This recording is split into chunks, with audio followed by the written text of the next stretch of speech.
thanks to the IOD for the privilege and opportunity to speak to all of you today. And then thank you to you for taking the time out of your morning to spend a little bit of time doing some mental yoga around this really interesting and really compelling topic, especially now, especially in this moment in time.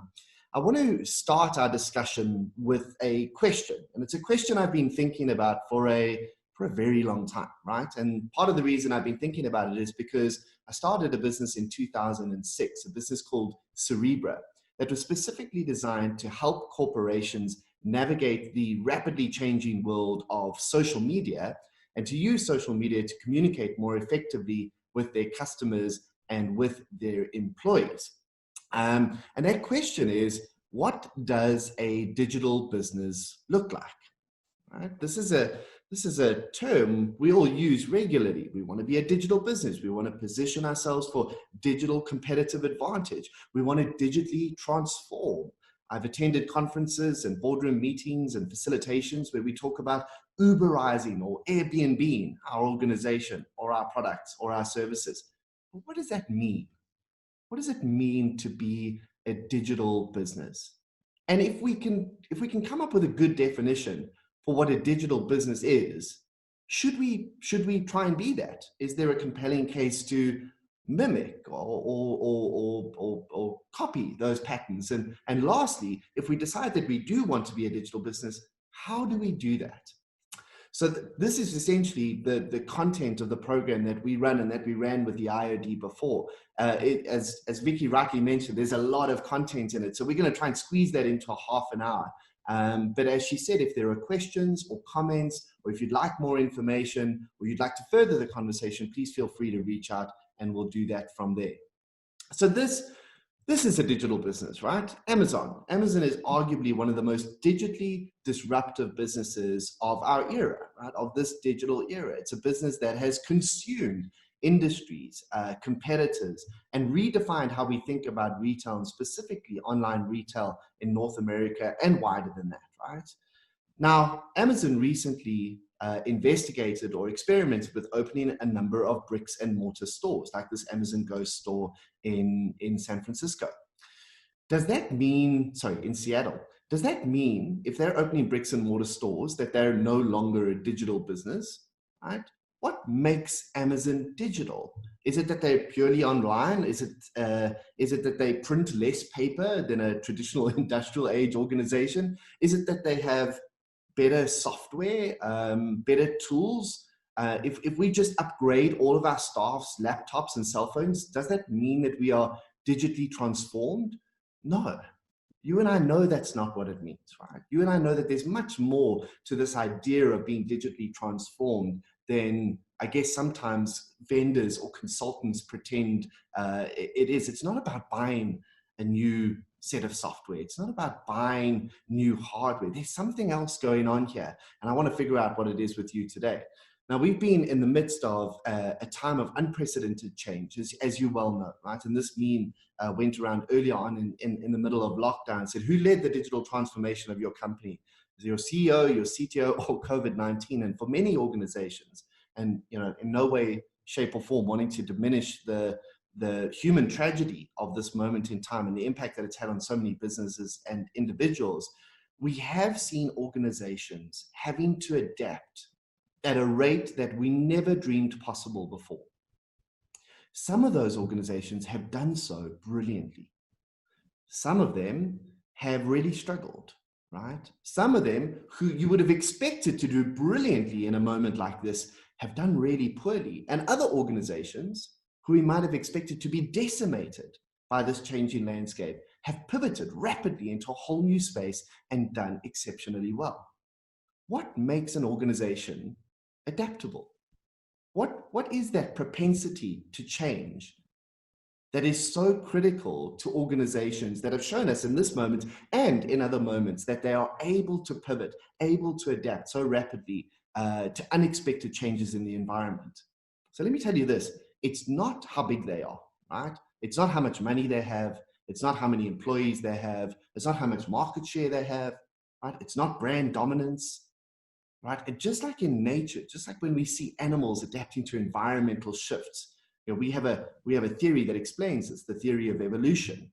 It says that when the environment changes, animals adapt, and it's not the biggest or the fastest animal that usually survives. It is the species that is the most adaptable to change.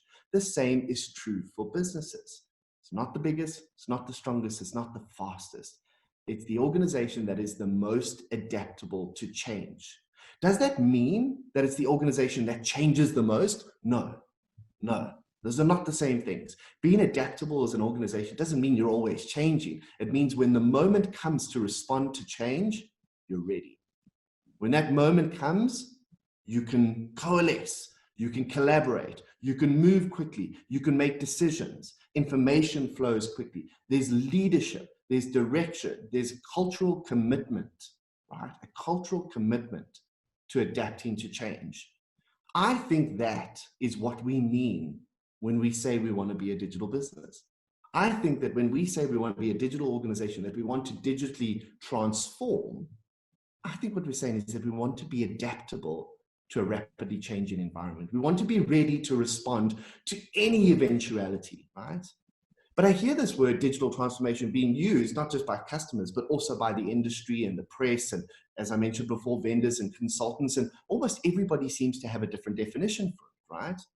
The other quite scary reality when I started to do the research into this is that when you look for viable case studies of organizations that have successfully digitally transformed, a lot of the examples that we're given are organizations like Netflix. Now, not wanting to take anything away from Netflix as a business, it's a great business, right? But Netflix was born in the internet era. They have their roots, their DNA already in digital. It's different for us, right? If your business has got decades and sometimes even centuries of legacy thinking and kind of historical muscle memory, right? How do you take an organization like that and reposition it, reorient it for a radical new attitude towards change? The good news is that I believe it's possible. And I believe that there are examples of organizations that have done so very successfully. Organizations like Lego, organizations like Costco, Recruit Japan, Fujifilm, organizations that have shown us that even if you do have a significant legacy, BBVA in Spain is another great example I'm doing research on at the moment. Even if you have decades worth of legacy, if you have the right kind of leadership, the right kind of vision, the right kind of intention, right, you can be adaptable to any and all types of environmental change.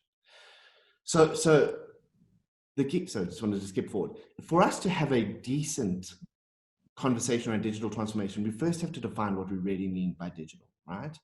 And I think that the interesting thing about digital is that when I talk about digital in the business place, we have things like digital strategies, we have a digital team, we have a digital marketing budget. We think of digital as a thing. But you know who doesn't talk about digital like it's a thing is my kids.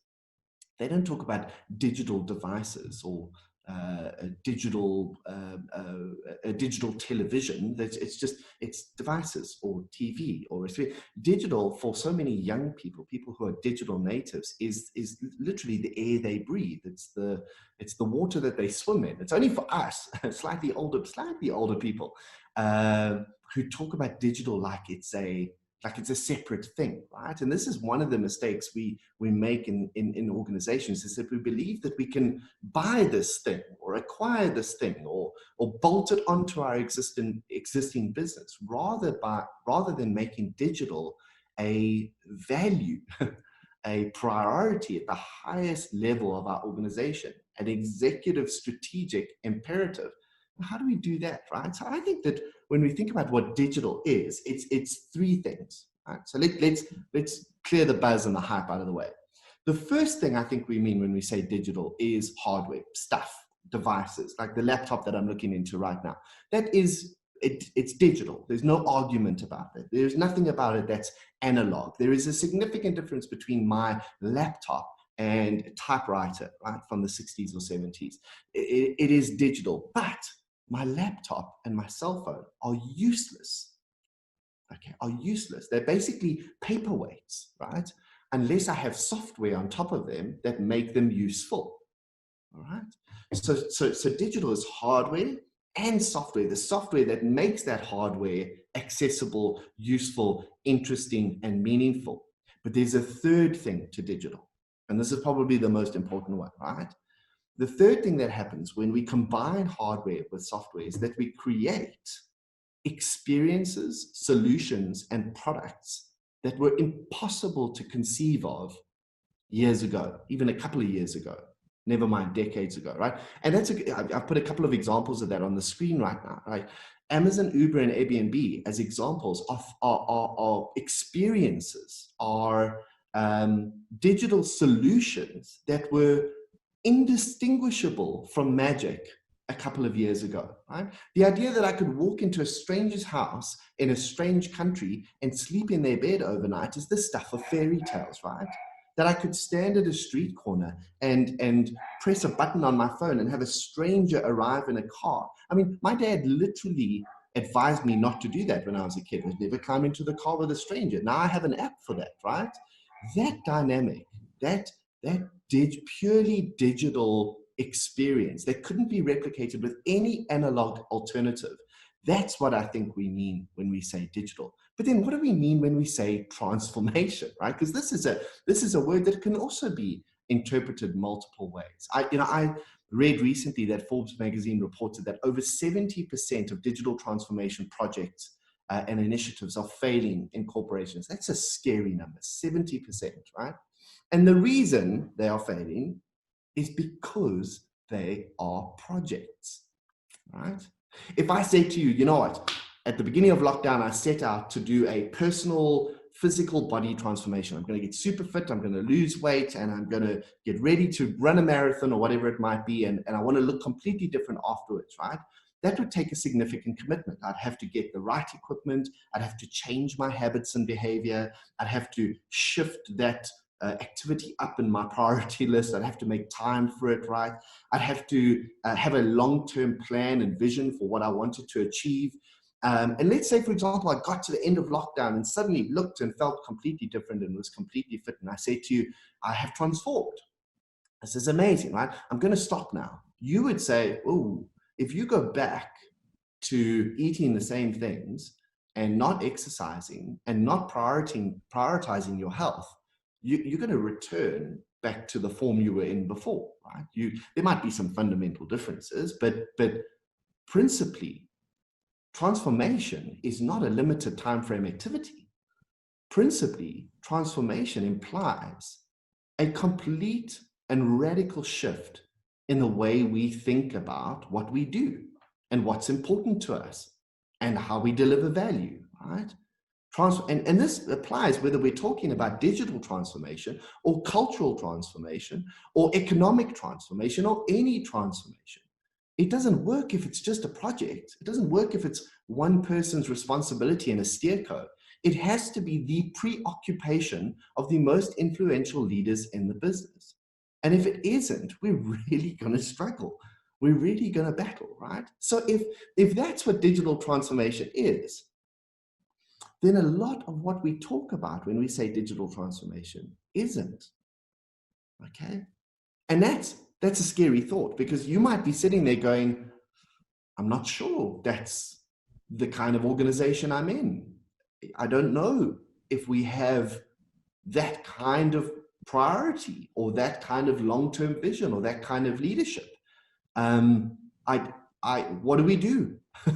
What do we do if digital transformation is going to be something that we're going to constantly battle with because it's not an imperative at the top level of our organization? Well, I have good news. The good news is that maybe digital transformation isn't where you should be focusing, but I think there are 3 other things that you can do that we typically lump under the category of digital transformation, but I think we need to kind of single out, differentiate, clearly identify and clearly define as strategies that you can implement in your organization, regardless of what stage of digital maturity you're at, regardless of what type of leadership you've got, regardless of what your culture is like, okay? And I'm going to introduce you to this model here quickly. So yeah, I just want to highlight, digital transformation is a serious long-term commitment. It's a change in habits and behavior and values, right? So the outcomes must be significantly different than what we started with. It's a radical and intentional reorientation of our organization's priorities and outcomes. So here's the model.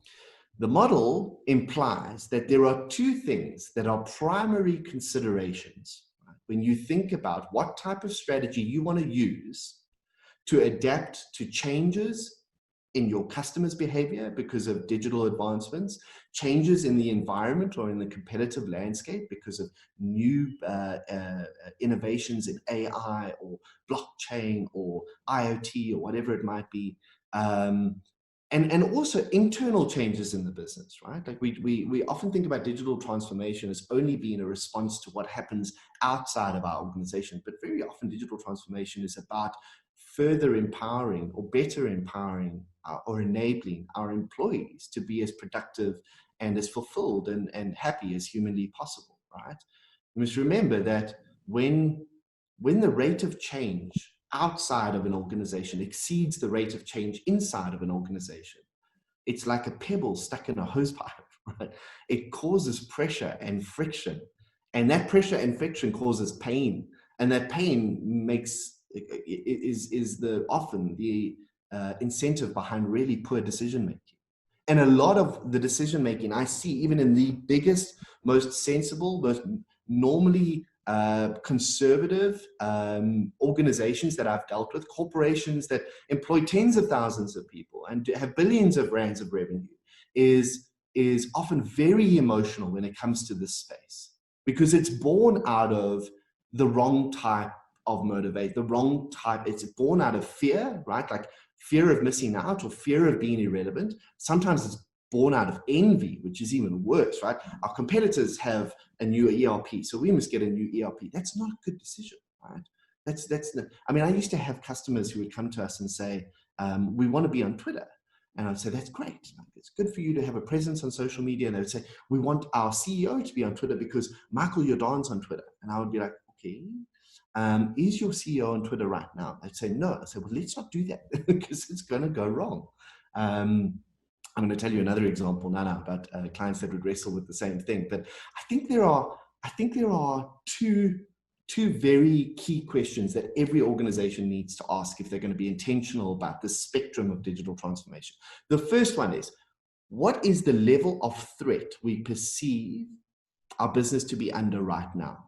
Our business model, the fundamentals of what we do, right? Are we likely to be disrupted literally in the next 6 months, or do we have some runway on our business model? Do we have some space to explore creating value in the thing that we already do right now? But arguably in time, we anticipate that might not be the case, especially because of the changes in digital innovation and digital disruption. And then the bottom axis, the x-axis, I think the question we need to ask there is, and this is a leadership question, it doesn't matter how passionate you are, how technically capable you are, how intentional you are about digital transformation, if you do not have the right leadership in your business, and if it's not an imperative at the highest level, it is immeasurably difficult to get this right. That is the one thing I know for sure. Transformation is a function of leadership. Transformation is a function of leadership, right? And and this is where it goes wrong, guys. And I'm gonna say something here that's potentially a little controversial, maybe a little saucy, but if the people in your organization that are the most powerful and the most influential, highest up in the ladder of influence, if they have the shortest time frame for value creation, right? If they're thinking about how to maximize the value of the organization in the next 2 years, 3 years, maybe 5 years max, and that's either because of kind of their own personal incentives around retirement or shareholder value or whatever. These are all very important things. I'm not saying these are bad things. I'm just saying if the most influential people in your business are focused on short-term value creation, then long-term innovation is going to be really, really, really tough, right? Because your intention and the vision we create and the stories we tell are going to be completely contradictory or paradoxical to the priorities of, so from a leadership perspective, when it comes to really executing effectively on digital transformation initiatives, it's so critical that the vision that you create is aligned to your own personal or the most senior people in the team's incentives. And if it isn't, it often goes wrong. Okay, so what's the first thing you can do if you perceive your business to have a low threat, an existing low threat to your business model, but you're keen to create value in the short term time frame for value creation, right? I call this the digitization realm, or the digitization strategy. And I think that probably 90% of the people that are on the call today are in organizations that are executing on this strategy, right? This strategy is taking digital tools, digital software, digital solutions, and bolting them onto your existing business model, right? So essentially creating digital experiences at key customer touchpoints or key employee touchpoints on your existing business model. Okay, so no fundamental shifts to your core business model offering, but a focus on hopefully improving experiences, efficiencies, and reducing costs at critical touch points. Now, this strategy works. This is a good strategy. Okay, there's nothing wrong with this. If, it's a big if, okay? If that core business strategy, that core business model is watertight. Let me explain what I mean. If you put digital layers onto an already broken business process or dysfunctional business offering, it doesn't fix it. Digital is not a band-aid. Software is not a panacea, right? If you are an organization that battles to communicate internally, installing Slack is not going to fix that. Okay? If you have already got customer service issues, opening up a customer service channel on Twitter is not going to fix it. It's going to amplify the dysfunction. It's going to magnify the things that aren't working well. That's terrifying, right?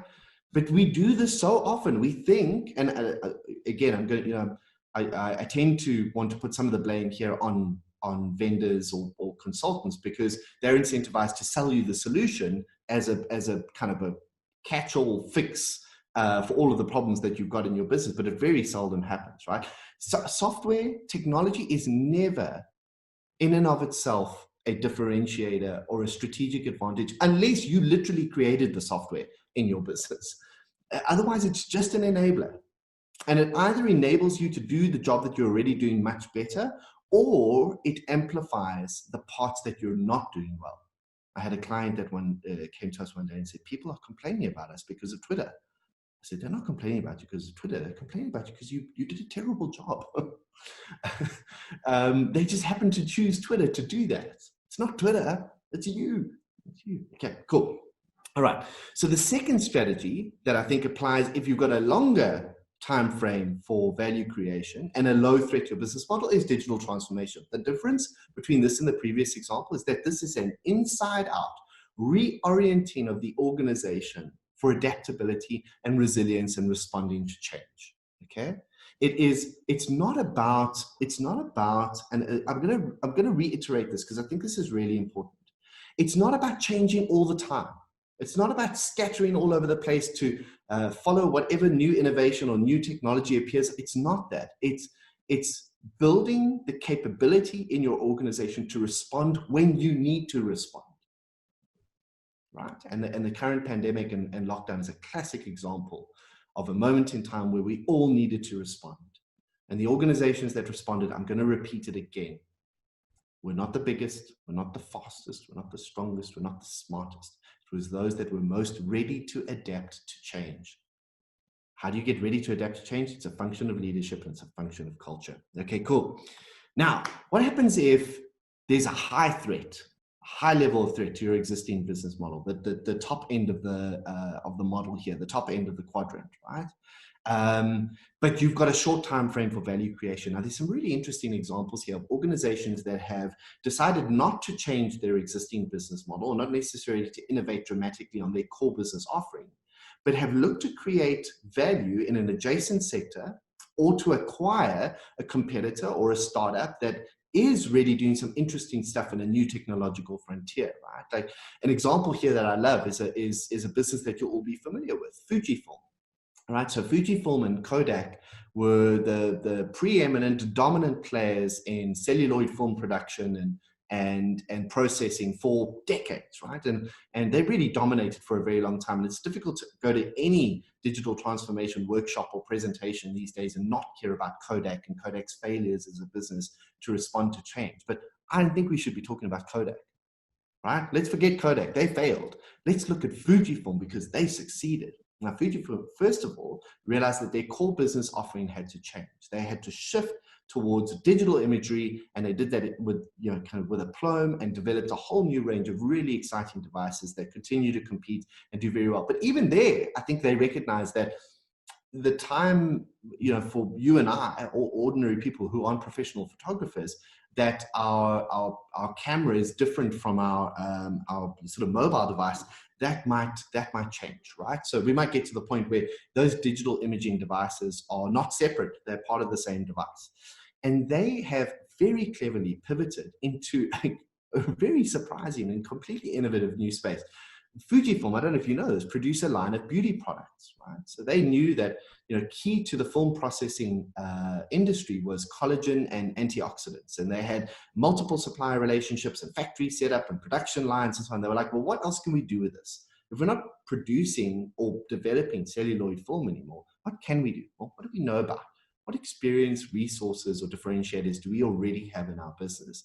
And we're like, well, let's use what we've got and create a new product, create a new innovation, a new space. And so they developed a product called Astalift, which is an anti-aging cream and a beauty line. And it's done remarkably well and been a key part of their continued success and adaptation.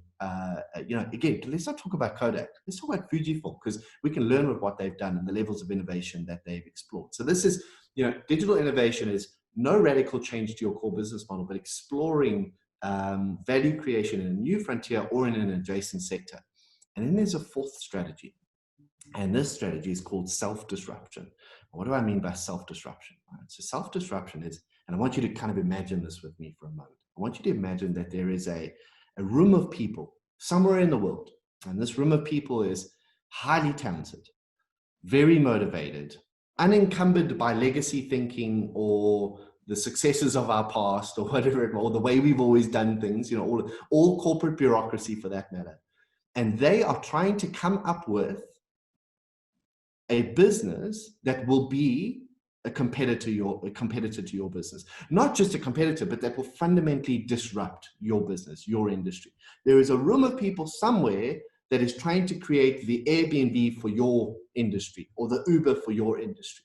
I guarantee you, there is a room somewhere, okay? And they, like I said to you before, they don't have legacy thinking, corporate infrastructure, hierarchies, silos to combat. They are very motivated and very capable. Now, why shouldn't your organization control that room?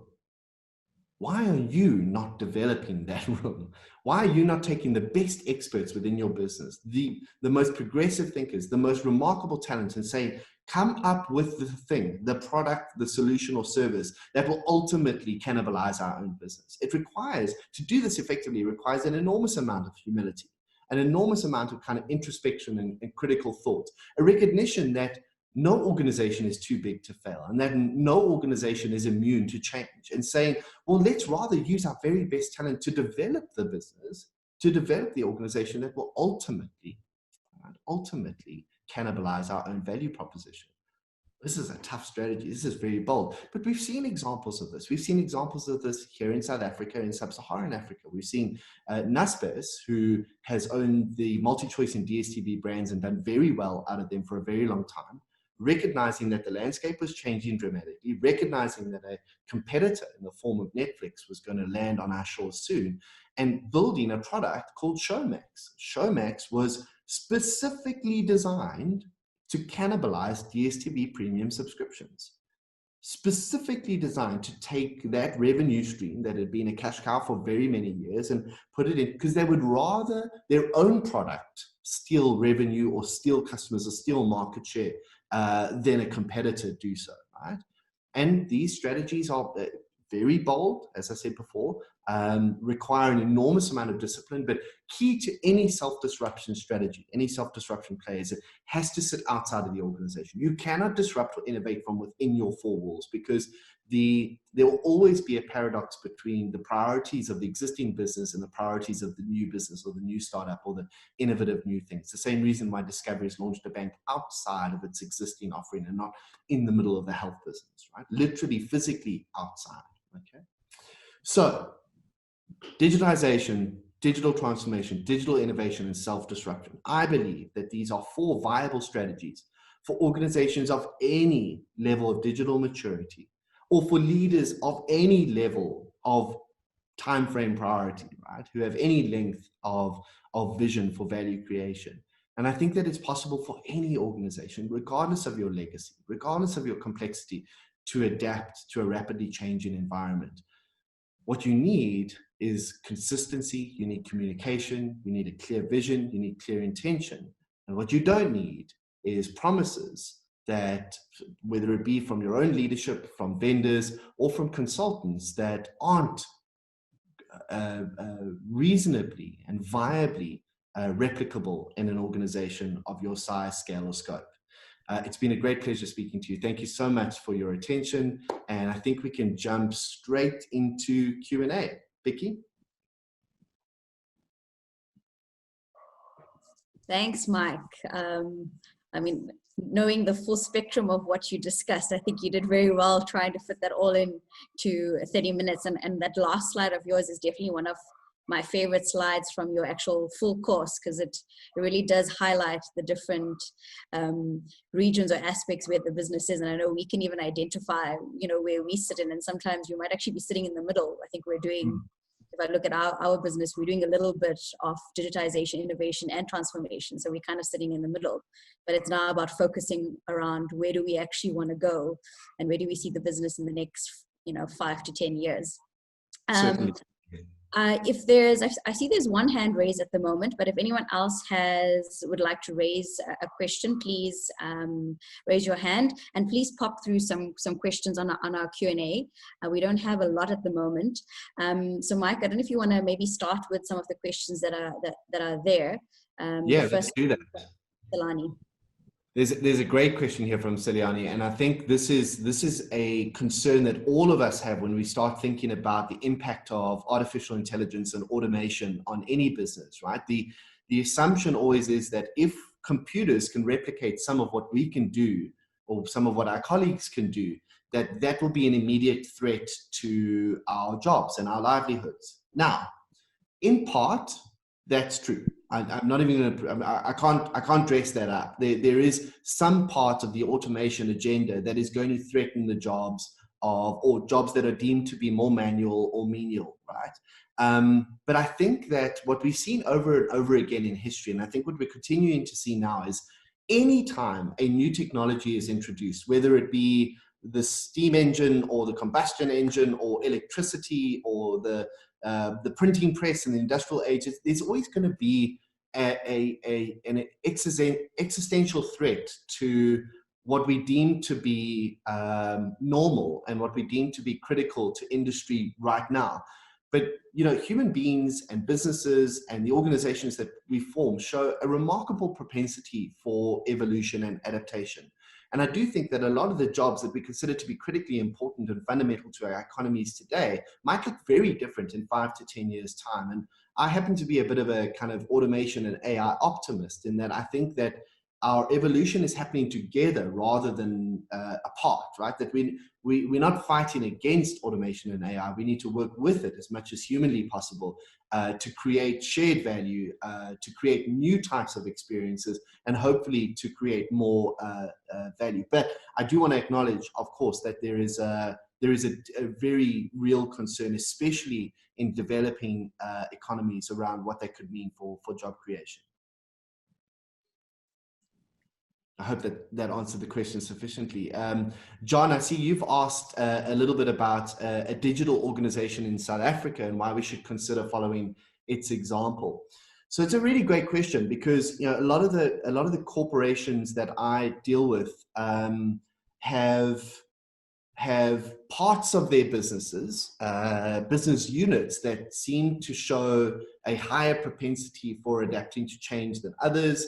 I've had the privilege of working with Vodacom extensively over the last couple of years. I think that certainly in a moment like this, in a moment of extreme change, they've shown a propensity to adapt really quickly, not without their errors, but they are a significant business with millions of customers. So you understand the scale of the challenge that faces them. But I think they're a really interesting example of how to succeed in all four of these quadrants. I think Discovery continues to show how you can work closely with customers and with data to produce really exciting and innovative solutions that benefit not only the organization and not only the customer, but the industry at large.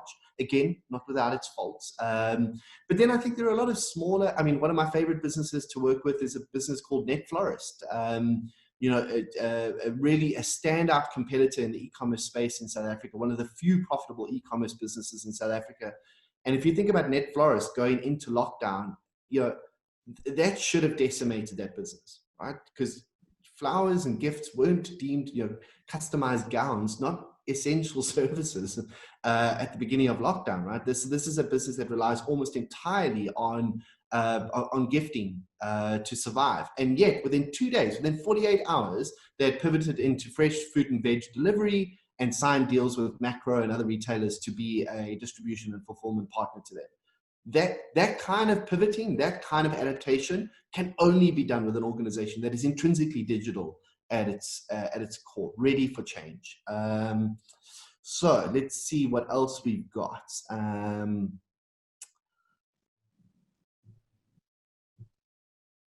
Okay, there's a couple of really great questions here. So Rosemary's asked a fascinating one, and this is one of my favorite ones to work with, is what do we do when we're faced with legacy thinking in our entities and the businesses that we work in? Wow, Rosemary, this is like opening Pandora's box, right? This is a really tough one to wrestle with, because our muscle memory is so powerful in our organizations. But I do think that there's a practical way of thinking about this, almost an accounting principle, right? So when we think about organizations and their propensity to change, we always think about what it costs to change, right? So I'm going to try and use a parallel example here to illustrate this. Let's think of OR Tambo International Airport, right? OR Tambo sits in the middle of the Republic of Kempton Park. Over the years, it has evolved and had to adapt to growing demands in travel, to new types of aircraft, to changing dynamics in our local economy and in the way we travel.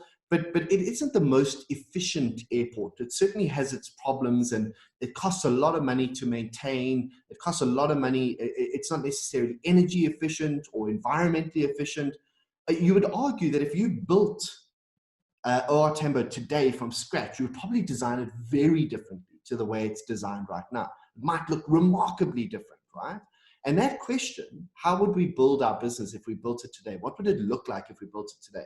Is a really key question when it comes to legacy thinking. And let me illustrate why. Because if we track on a timeline the cost to change OR Tambo as it is, to keep it going, to maintain its existing infrastructure, to bolt onto its existing technology, versus the cost of building a new one, we might find at a point, if we track all of that cost back on a timeline, that it cost far more to maintain it than it did to build the new thing from scratch, right? And we see this over and over again in business, but we never, ever factor, we never account for the cost to not change, the cost of not changing.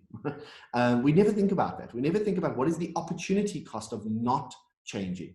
And that's a really difficult principle to get our heads around, because it's instinctively, we don't think of that as human beings. We're not good at calculating those costs. But that's one way of thinking about communicating the potential pitfalls of legacy thinking. And honestly, if any reason in your organization for doing anything is it's the way we've always done it, you're already in trouble. Like, you've already got a problem. Satish, you've asked, how do SMMEs adapt to the post-COVID, low-touch, high-tech economy? So, I mean, this is an interesting question, because I think there's something to be said around this idea of the new normal, and what the, kind of what the world is going to look like after this. And I happen to have a slightly different take on this, Satish. I don't think the world is going to be completely and utterly different. I think human beings have a remarkable propensity to return to old habits, and especially old bad habits. And I think and I hope that a year from now, the world might look quite similar to what it did a year ago. All right. Hopefully, economies have bounced back. Hopefully, businesses have bounced back, and especially our SMME space, because as we know, that really is the key to the success of our economy. What will have changed, though, is that there will be some businesses, and I'm a big fan of Dave Frankel, ex-South African, who now lives in New York and runs a fund out of New York, a VC fund. And he tweeted this morning about all the businesses that were born and inspired by moments in time that seemed impossibly difficult for humanity, whether it's the Great Depression or World War I or World War II or whatever it might be. Or the big financial crash of 2008, and he showcased and earmarked a whole bunch of businesses that were born out of it. I think there's an opportunity for SMMEs, for everyone, but especially SMMEs, to say, what is it that we really, there's the business we think we're in versus the business we're really in. What are we really offering in terms of value, and kind of what is our customer really asking for us, and what is the most innovative way to solve that problem? What is the most alternative way to solve that problem? And to be as blue sky and as radical in your thinking as possible, and then to use some of those ideas to radically shift the way you create value now. It's not always easy. Not every business allows for that kind of change. Not every business allows for that kind of adaptability. But I think what a lot of us have learned is that, we waste a lot of time. We waste a lot of money and effort in legacy things like face-to-face meetings. The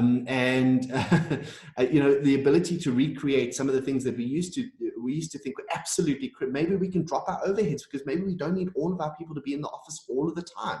Maybe we can create a hot desking scenario or solution. There's multiple different ways to think about it. And I'm using very superficial examples, but use this as an opportunity to break your kind of the thinking bubble around what we think should be or is normal in terms of an old way of thinking about value creation, and let's explore those new opportunities. Tokozani says there's a huge gap between boomers and millennials in business, and how can we close that gap? Great question, Tokozani. I don't necessarily agree, though.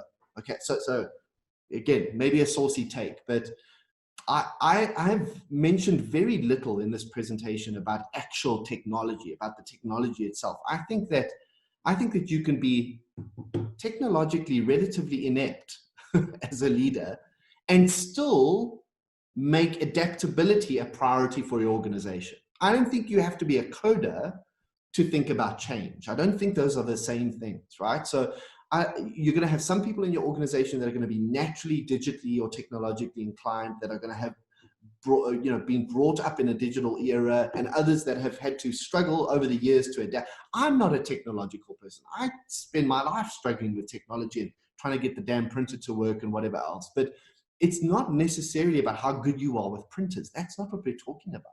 What we're talking about is your ability to evaluate the competitiveness of your organization in context, in a moment, and to ready yourself for adaptability. And that is an attitude.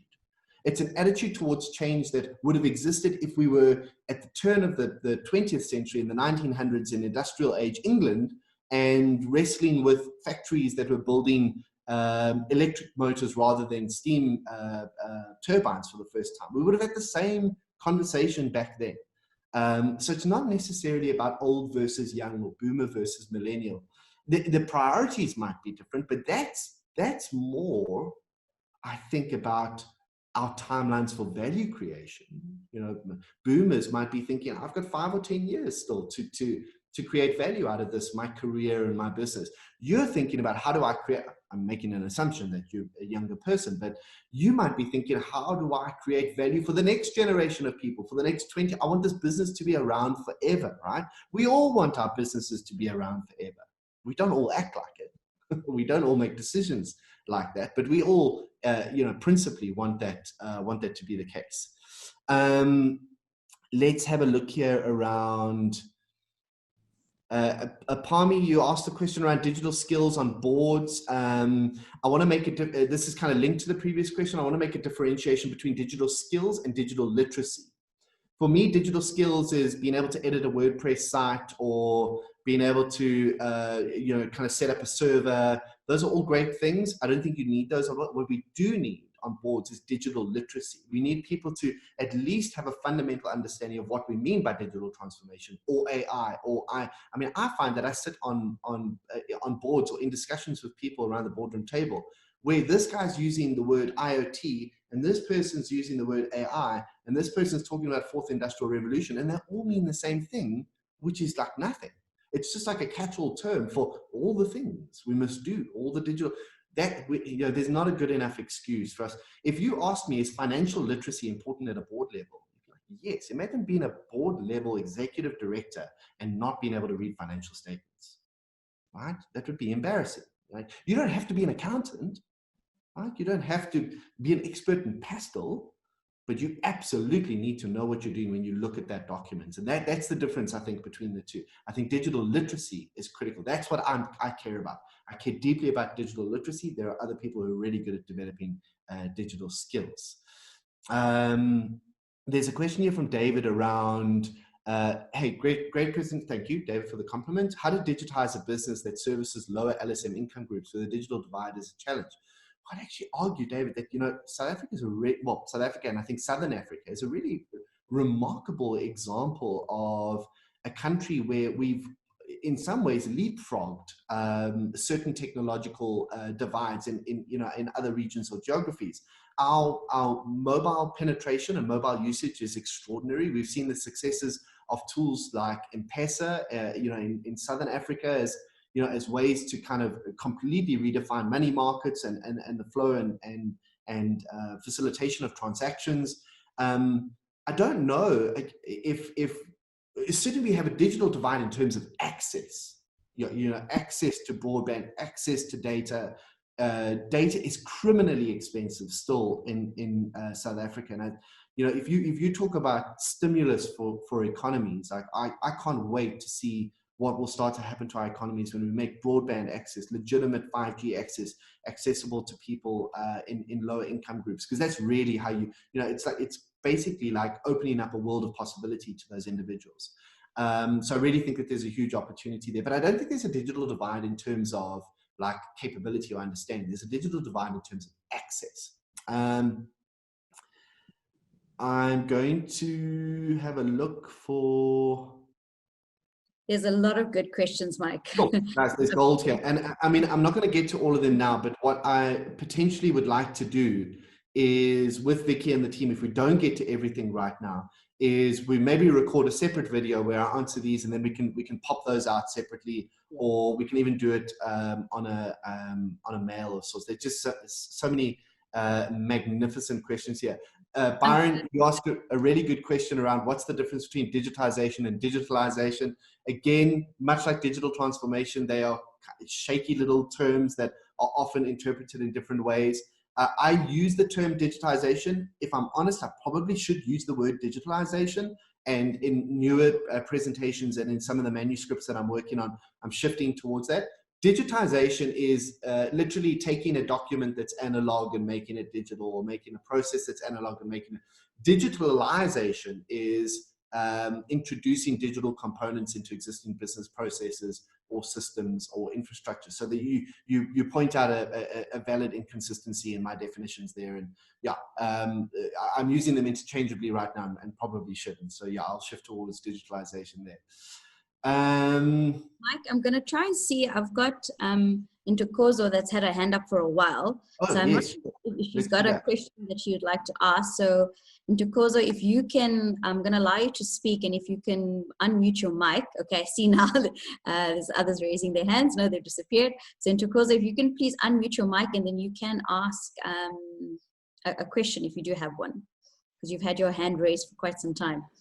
Sorry, Vikeshni. That was actually in error. I forgot to lower my hand. No problem. But thanks, appreciate that. Okay, and then Vusani actually on our back end has a question for you. So, Cool. we'll talk here. There we go. Vasani actually has a question, and he sent me on the back end his question. But I thought, Vasani, if you want to put your mic on, why don't you actually ask your question to Mike instead?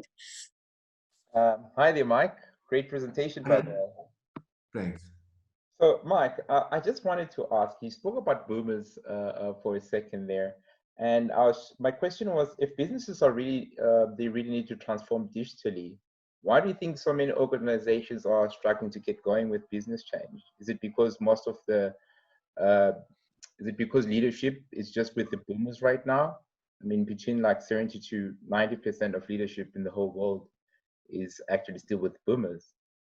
Mm. Yeah. Yeah, so for Sunny, again, I'm reticent to make a generalization about everybody that's in a particular age group, because I've met people in that age group that are extremely progressive and open to change and hugely embracing of diversity and different thinking, dissenting voices. And then I met other people who are completely anti-hearing. It's yeah, I'm reticent to go, it's all boomers or all not. But when I think about the organizations that I dealt with in the transformation space, and again, I want to reiterate, not just digital transformation. This is, if we're talking about organizations that are trying to transform culturally in terms of diversity or inclusion, or trying to transform, maybe there's been a big merger or an acquisition and they're trying to migrate or, kind of incorporate two different environments or sets of values together. The success of those initiatives almost exclusively comes down to the example and the priorities and the execution of leadership, regardless of the age of that leadership. Whether that person's 80 or 28, it really does come down to how consistent leadership's intentions and behavior are together. Because it's easy for any CEO to stand up and say, we are going to digitally transform our business, and to make promises around that. To execute on that is very, very difficult. But the gap between what a leadership team promises and what it delivers is generally the source of all of its cultural pain. So the challenge really is reconciling those promises with delivery. Because if we're all digitally progressive, we're the most innovative this or the most, and employees are still struggling to submit a leave form, that's going to create a lot of unhappiness or a lot of dissent in the business. I hope that answers your question. Mike, there's two more questions from the Q&A. I think we still got some time that I think maybe we might answer. One is, there's quite a few people that have asked about the course that you offer, and also around how do they get tailored programs for boards or internally around getting the necessary guidance on implementing digitization. So I think there's quite a few people that asked for that, so maybe we should just touch on that. And I thought Charles raised a nice question around, how do you position to take key stakeholders such as your customers with you on the transformation journey and getting their buy-in and full participation and support? So I thought that's quite a nice different viewpoint that maybe you'd want to answer. That's a great question. I feel like I need a whole other hour to get into that one. But just in terms of the program, so Beyond Binary executes on our education, facilitation, and coaching capacity, generally with partners. So we have a partnership with ITSE, which is linked to the Northwestern University. We have a partnership with Gibbs, where we do a digital transformation masterclass. We have a very exciting new program that we're hoping to launch soon. We're working with organizations like the IoD to develop programs where suitable for their. So if you want us to put something together with the IoD, please put your hands up, and I'm sure we could build something customized and specifically designed to you. And I think that's the point, is that we love to make it relevant. I love to do work with organizations that is highly relevant to their environment, their customer base, their specific internal challenges. So my favorite work to do is bespoke programs with leadership teams, with executive teams, or with organizations. We've done extensive work with, as I mentioned before, Vodacom and Barloworld in this regard, and would love to chat to you if you think there's an opportunity for us to do work in your business around specific challenges that you face right now. But yeah, Vicky and I will certainly have a look at what the responses are and see if there's an opportunity to build something that is unique and really specifically designed for members of the IOD. That would be really cool to do. Charles, your very good and quite complicated question. How do we bring our customers, how do we bring our stakeholders along in transformation initiatives? So there's two ways of looking at this. The one is to say that we are forging ahead on a path that we believe is correct for our organization, and we need to get buy-in, and we need to get support, and we need to get people, and first of all, understanding what we're doing. So we need to clearly express our vision, and this is whether it's customers or employees. And then we need to make sure that they're comfortable, that they're coming along with us. The first thing there is that you have to make sure you're delivering on the promises you're making. It's all fair and well positioning your organization for radical new experiences and radical new change, but if you're not fulfilling on those promises, you break trust so quickly, right? And I've seen so many organizations in this moment set up e-commerce offerings or online offerings and take 1 billion orders for them and not being able to fulfill on them. And it's had a much bigger implication on their brand equity and their customer base than if they just limited the number, if they just said, we can only take 1,000 orders. But nobody ever does that, right? So thinking about what we promise and what we deliver is very key. The second way is we might commit to a transformation journey in response to the needs of our customers or employees. So there, it's more about us meeting their expectation, then bringing them along. That could happen because there's been a significant shift in the economic landscape. Maybe there's a new competitor that's entered into the fray. Maybe our customer behavior has just dramatically changed. When we suddenly all shifted from being predominantly, laptop and desktop terminal based to being mobile based, that was a big customer shift. So there are kind of two ways to think about it, but it's obviously an easier question to answer if I know more about your specific context. Great.